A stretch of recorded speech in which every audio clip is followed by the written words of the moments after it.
Our guest this week grew up in Redford, Michigan, of Mexican descent. He began working at age 15 as a dishwasher and spent 22 years in the restaurant industry. In 1995, he joined his brother Frank in the Ideal Group.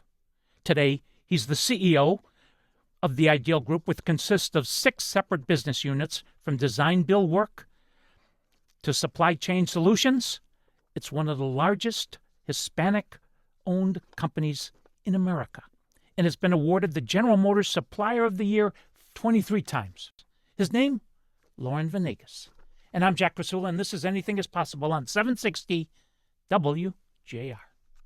I'm Jack Krasula, this is Anything is Possible, and we're talking to Loren Venegas, the CEO of the Ideal Group. Loren, welcome. An honor to have you. Thank you very much, Jack. I appreciate the intro, and glad to be here. Can we start by talking about your childhood, your mom and your dad, please? Yeah, of course. So my mother and father, we grew up in Redford, Michigan. My father was originally from Detroit, down in southwest Detroit. My grandparents on my father's side came over from Mexico in the early 1900s, 17 or 18, I believe it was, and started to work for Ford Motor Company at the Rouge plant. And so my grandfather was there for a little over 40 years. My dad was there, followed his footsteps at the Rouge plant, and was there for 38 years. So we got a lot of automotive in our blood, and it's a real nice thing. My mother was born and raised in Pennsylvania, Clearfield, Pennsylvania, and she was working in the pharmaceutical industry here in Detroit and met my father. What's the biggest thing you learned from Dad, Loren, and what's the biggest thing you learned from Mom? Well, I think from my father, it was making sure you do the right thing every day, right? Treat people as you are treated and how you like to be treated. My mother, it's about, entrepreneurship, and she was a seamstress, and after being married and got out of the pharmaceutical business, and was a seamstress and worked for a lot of people within the community. So it really taught you about, how to work with people, your community, and really to drive hard, really to work hard, and what you can do and how you can do things the best way possible. Let's go back 1973. You're 15 years old. You go to work as a dishwasher for $2.09 an hour for a guy named Chuck Muir. Yeah, that was, that was out of need, right? It's out of getting a job and making sure you put money in your pocket. And fortunately, working for Chuck Muir and an organization that at that time had 5 restaurants when I started, and worked in Dearborn at the Sundog. And I was fortunate to work for a company that was growing. And when I left them many years later, we had 34 restaurants, but I had the opportunity at a young age to learn a lot in the kitchen. By the time I was 22, I was a kitchen manager of one of his restaurants in Farmington Hills. But it taught me entrepreneurship. He was an entrepreneur. He was not only that, but he was very, very, very, very good at putting teams together. And as a restaurant business, you had to have a good team to make a successful restaurant. But he also was very, very is a very community activist here in Detroit. And if my memory serves me right, he was one of the chairs of the Detroit Chamber of Commerce back in the day. So he really, really promoted Detroit and promoted things within the area of Detroit and Detroit suburbs, and him putting his restaurants in different places, starting in the Detroit area, was something that I learned a lot about community and naturally how to run a restaurant and how to run a business, because you got to be profitable to do things that you like to do in the community, and that really has helped me a lot in the position I'm in today. All right. You started out as a dishwasher, $2.09. You got into the kitchen. Now with Deborah, do you cook for her? Do you still wash dishes for her? And what does she pay you to wash the dishes? Yeah. I do all the above, Jack. As she says, she's not much of a cook. She has her talents as in the kitchen, but I do most of the cooking. I love seafood. So that's one of my specialties, and I do clean up. We were always taught in a restaurant, you got to clean up as you go. So that's kind of an easy one for me, and she enjoys it. So that's the most important thing. And she's been my wife. We're going on 25 years this year. What's the biggest thing you learned from Chuck Muir? The biggest thing I learned was really team, making sure everybody's working together, and making sure that the team is in the right spots where they need to be, because you can really promote people within maybe in the not totally the right position. So it's really about making sure that the people are in the right position to do the job that they need to do, but really creating a team. And then in the restaurant business, there's a lot of dollars involved. There's a lot of things going on there. So you have to have processes, and Chuck Muir was one of the early ones to put processes together as far as how many hours you need for your cooks, how many hours you need for your wait staff, how many hours you need for all the positions in the restaurants, and keeping an eye on that. And then food cost. Food cost is a big piece of a restaurant. So you got to have your cost in order, and it's all about portion control, and it's all about having the quality that you have to get the people back. Because Chuck Muir was one that he didn't do a lot of outside advertising. It was a lot of advertising from word of mouth, and that was one of the most important things that he really stressed. So those are some of the really big things that I learned from him, and naturally taking care of the customer. If you don't have a customer, you don't have a business. And we were always told at Chuck Muir, you weren't to call our patrons customers. They were our guests, and we treated them as our guest, and how you treat them at your own home. And that went a long way. And so he really created a really, really good culture within the Chuck Muir family, as we'll call. We lost Chuck Muir and his wife Betty and another couple, George and Lynn Drummy, on March 13th, 1993. Famously, they were on the yacht coming back from Bermuda to Miami, never found the yacht. That was over 30 years ago. And we're with Loren Venegas, and I'm Jack Krasula, and this is Anything is Possible on 760 WJR. Welcome back to Anything is Possible. I'm Jack Krasula. We're with Loren Venegas. You leave Chuck Muir, and from 86 to 89, you're with a restaurateur by the name of Norman LePage. Correct. Norman was looking to grow his restaurants, and he had, if I remember at the time, 2 or 3 at the time, and he was looking to get a little larger and open some restaurants up in town and outside of town. So he picked, I got an opportunity and offered some work with Norman to open a place in, it was over in Southfield, northwestern Franklin. If you remember, the restaurant's called Norm's Oyster Bar and Grill. Oh, yes. Today, I believe it's Bigalora, where yes, that is located today.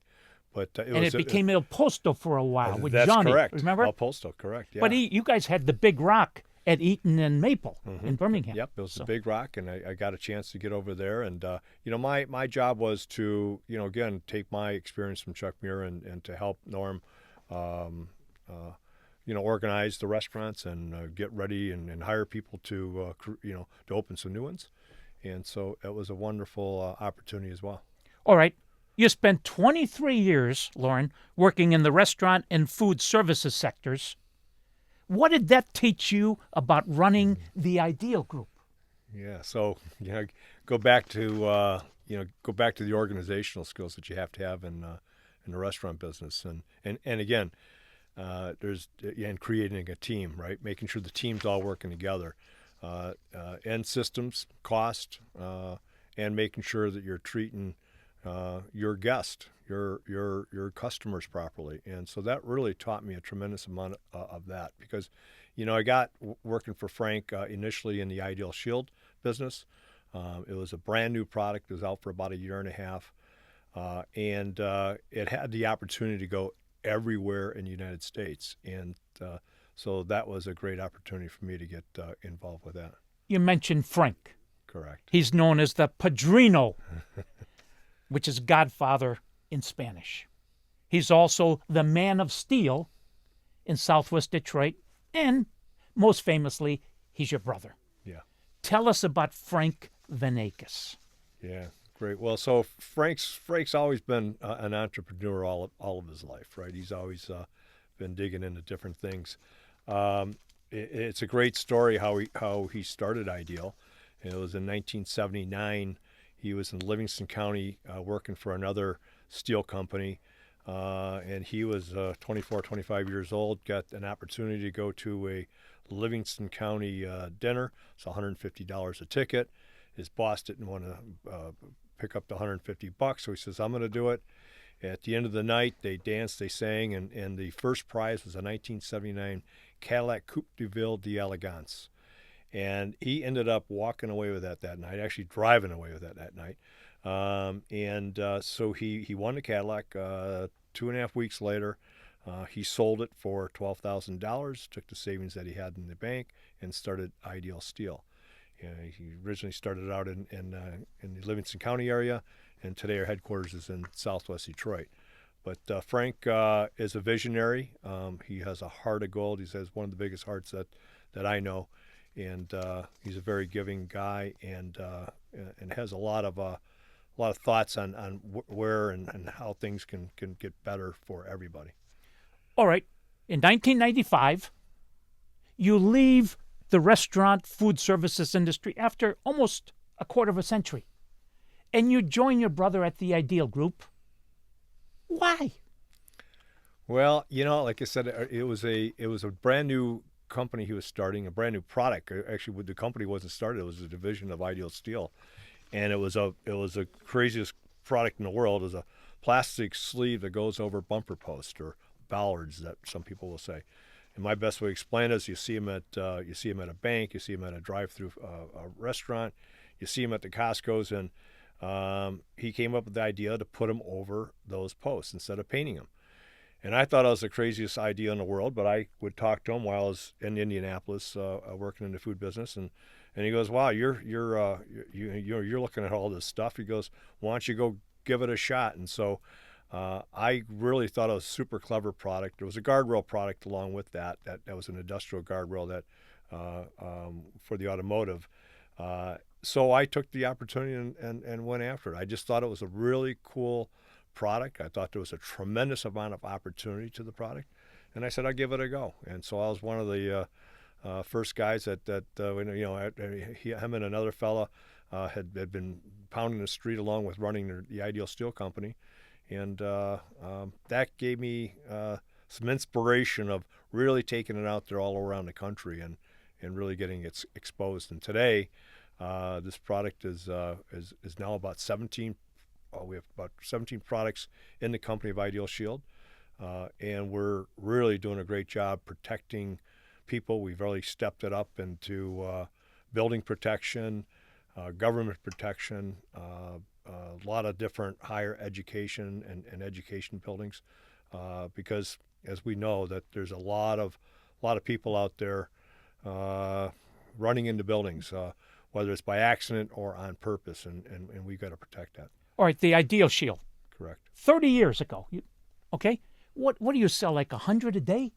Oh, thousands and thousands a day now, Jack. Each day, yeah, friends. Each day they sell 4,000 to 5,000 each day. Red ones, yellow ones, green ones, different sizes. Unbelievable. Yeah. Frankie came up with the idea. Okay. Another thing Frank did is he, just south of the old GM Clark plant, that's where he said we're going to go, and it was run by gangs, rival gangs. He went to 4 rival gangs, the leaders, and said, "You got to leave my people alone. What do I have to do, to make sure you don't touch my people?" And they said, "We want a couple of things. We want a gym. We want you to hire 80 of each of our gang members, etc." That would never work, Loren. Hiring 80 different gang members from 4 different gangs. What happened? Well, and the other thing is that they were tired of seeing, I think, the violence in their own neighborhood, and as they also said, is that we don't want our little brothers and sisters doing what we did. We don't want them following our steps, And so they also wanted us to not go anywhere. You know, they said, we don't want you to go anywhere. We've had lots of opportunities, and people come in and people leave. But it was something that they said, we want opportunity, and we want you to stay. And so with that, we found that some made it into a real career for us. And several people went out and did other careers by just understanding that you can come in, you can work at a job, you can get paid on a weekly basis. And the cool thing that we've always been taught, and we were always fortunate as we were growing up, my brother and I, and our family, my other brothers as well. But as my dad worked at Ford Motor Company, we had health insurance. We took that for granted. We just always had it. But something that we take a lot of pride in. Now all of a sudden these folks have health insurance, and they really didn't know what it was. And it's like, no, you get to go and check yourself out. You can this is a benefit for yourself. I will tell you that they found themselves liking each other and really putting the guns away and putting the differences away. I will tell you that people now can walk the streets in Southwest Detroit much better than they could 20 years ago. I mean, it's gotten so much better in the last 10, 15 years. It's unbelievable. It's unbelievable. The motto of this show was, with God, anything is possible. You guys live that every day. When we come back, we're going to talk about how and why. And I'm Jack Krasula, and this is Anything is Possible on 760 WJR. This is Anything is Possible. I'm your host, Jack Krasula. We're with Loren Venegas. In 1995, he joined his brother Frank at the Ideal Group. They were about $6 million when you joined them. Today, $500 million, 7 states, 750 employees, many different divisions. Over 300 of your people are of Hispanic descent. You believe in these people? The jobs that some of them hold, senior leadership jobs, are unbelievable. Please. Well, it goes back to opportunity, Jack. Having the opportunities and having a product to manufacture, to build, to service, and ultimately it's the customer. You got to have the right product. You got to have a meaningful product. You have to have value for the customer. And when the customer knows that, and you can prove that to them, and you do a good job doing it, you work hard doing it, and it goes back to the team I've been talking about. We have a great team that has put that together for so many years, and that's super, super important to be able to grow like that. But it's not all about growth. It's about managed growth. It's about doing the work properly, making sure it gets done properly, and naturally you got to collect your money. And at the end of the day, we are not a nonprofit, but we need to make money doing what we like to do. And a good part of that, in which you're aware of, Jack, we talked a little bit about, we do a lot for the community with our proceeds, and that's important to give back to the community for sure. I believe you have 80-plus patents. We do. Many of them have come from Frank. The guy's an Einstein. Yeah. Not all from Frank, no. He says they're all from I know. him. Okay. He'll tell you that all day long. So, all right. 23 times you've been named the GM Supplier of the Year. Michael Phelps won 23 gold medals. He's the GOAT. 23 times GM's named you the Supplier of the Year. How? Doing the work. If I can make a little joke, they've never let you raise your prices in those 23 years. Yeah. Well, it's all about value, Jack. You pay for value, but no, it's been General Motors has been a great partner of ours. We've been able to collaborate as far as what's right and what's the right thing to do for our businesses, to work together, how we can improve General Motors' business as a team. I keep going back to the team because your customer is your team. Your your employees are your team, and so being able to do that and have the right product and frankly, as we've been growing, General Motors is one of the best companies we have here in the Detroit area. I mean, they've been around for over 100 years. They've been a big supporter of our initiatives in the community. Their culture aligns with ours, so it makes it easy to work with a customer that aligns with you as well as they do. And so we just keep working as hard as we can and coming up with different ideas and solutions that can make General Motors better. And at the same time, it makes us better too. And when you can grow your business like that, you're creating more opportunities for your people. Loren, whenever I go to your headquarters on Clark Street, in Mexican Town, and walk through the plant with you, your brother, Sylvia, I'm amazed at the youth, young people. A lot of people today think that young people don't want to work, don't have the right values. How do you get these young people to work so hard? Culture, I will tell you, culture is everything. I mean, people like to work with people that they like, right?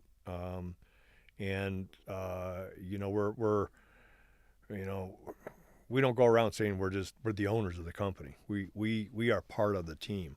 And growing up and building that company, we did just about everything that everybody's doing, right? So, again, Jack, there's a formula of making sure that you're creating opportunity not only within your business, but creating opportunity for people to grow and make a purpose in community. I mean, again, we fortunate to be in that Southwest Detroit area. It's mostly Hispanic.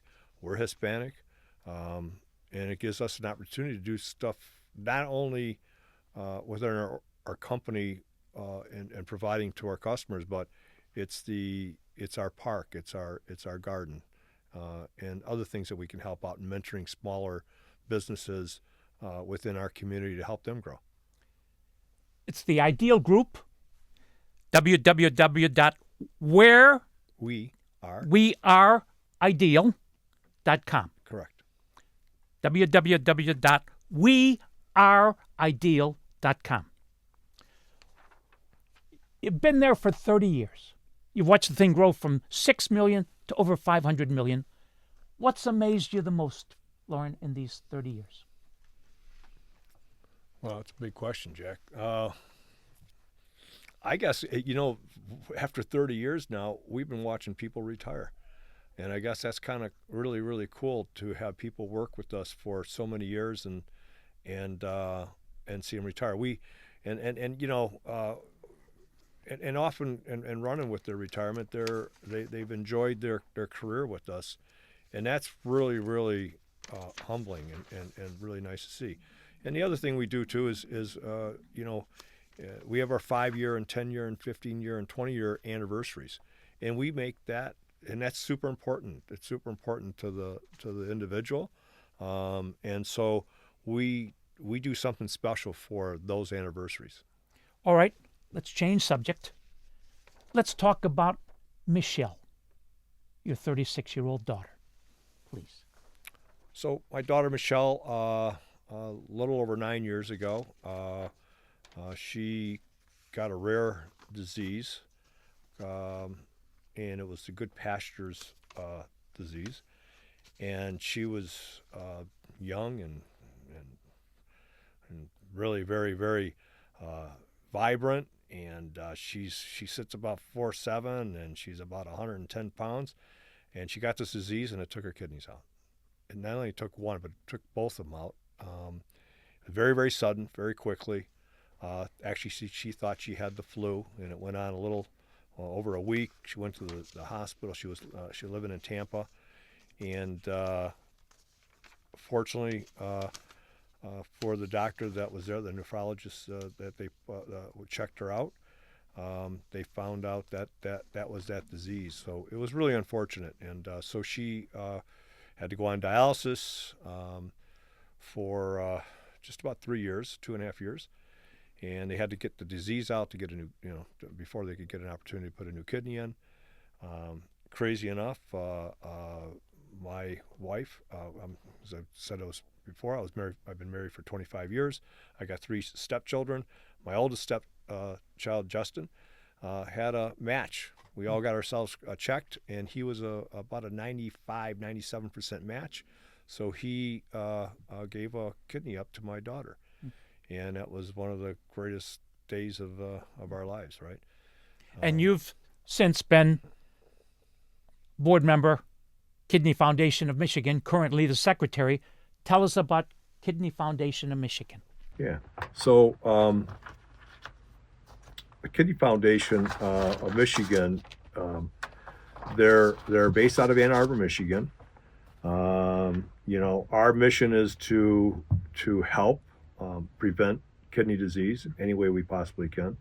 There's a lot of different ways of doing that, right?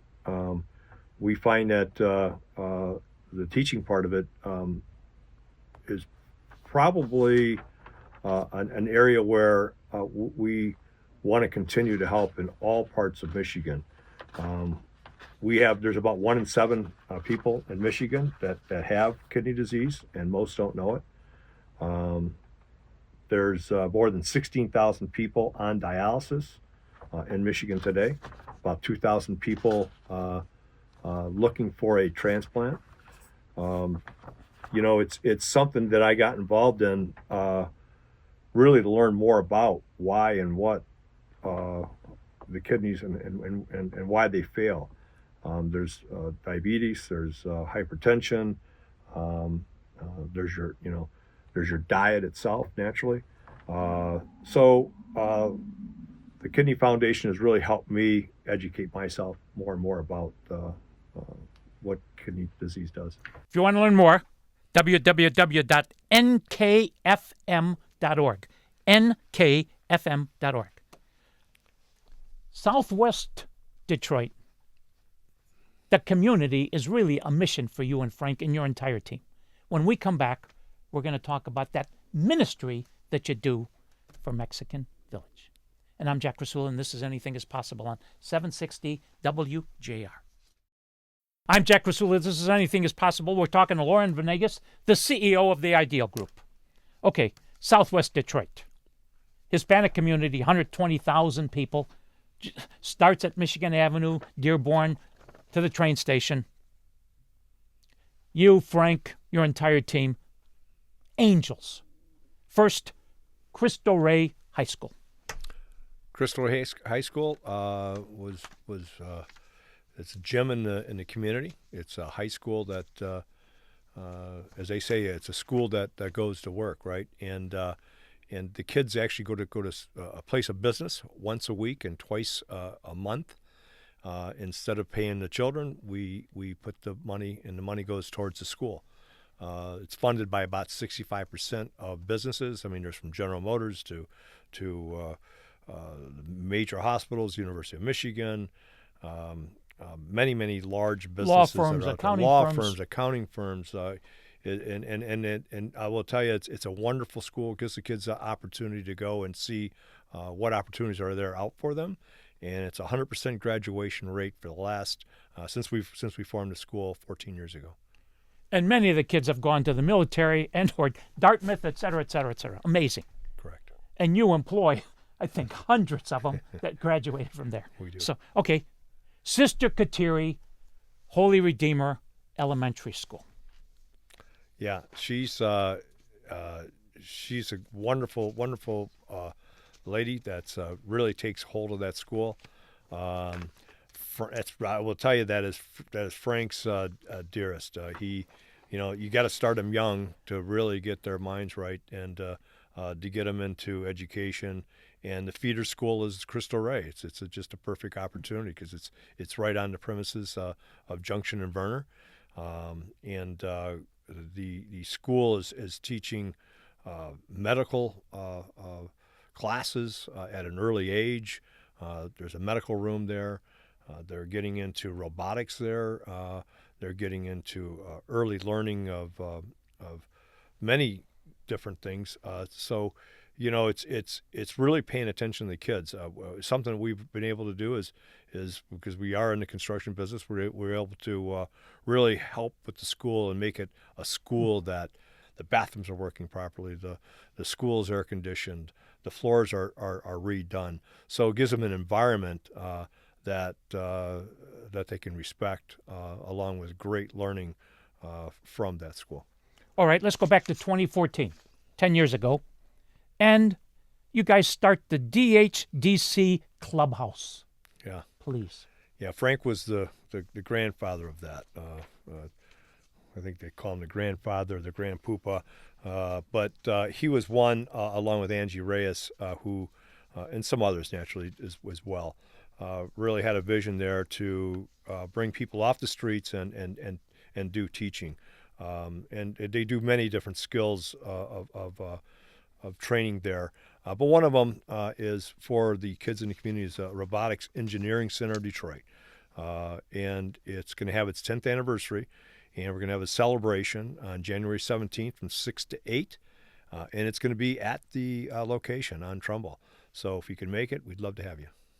Started in 2014, and early in January of 2015, the first group of Hispanic kids went to the state robotics competition. They sure did. They beat Cranbrook, Grosse Pointe, all the best teams in the state. Today, 10 years later, 15 teams, 6 to 20 students each, and GM has been a huge part of this as well. They have. And it takes the corporations and the companies to support what we're doing. And you're correct. General Motors has. FANUC has been a big help as well. Literally, some of the FANUC engineers have now retired and are still over there helping out and giving their time. So it's a great success for us. And thank you for the accolades. All right. Then you've got this Clark Street Park. Yeah. With the hockey rink, etc. Yeah, that's pretty cool.